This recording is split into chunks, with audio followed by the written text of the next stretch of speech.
ඔයාට පිස්සුද? නයිෆර්ස් වගේ local product එක පාවිච්චි කරන්නේ. අද වෙස්ටර්න් ප්‍රොඩක්ට් එකක් පාවිච්චි කරන්නකෝ. ඔයාට පිස්සුද වෙස්ටර්න් රටවල ප්‍රොඩක්ට්ස් භාවිතා කරන්න.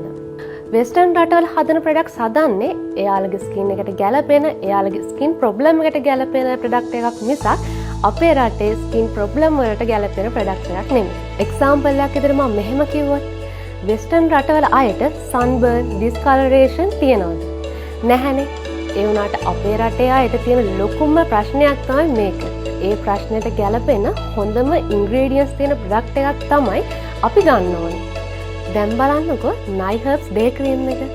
ඒකේ SPF 50 සාභාවිකවම අන්තර්ගත වෙලා තියෙනවා. ඒ වගේම නයි ෆෙයානස් බූස්ටර්ස් වගේ ෆෙයානස් ට්‍රීට්මන්ට් වල කොච්චරනම් ෆෙයානස් ඉන්ග්‍රීඩියන්ට්ස් අඩංගු වෙලා තියෙනවද? අපේ රටේ මෙච්චර හොඳ ක්වොලිටි ප්‍රොඩක්ට් එකක් තියාගෙන අපි භාවිතා කරන්නේ නැහැ කියන්නෙම ලොකුම ලොකු අපරාධයක්.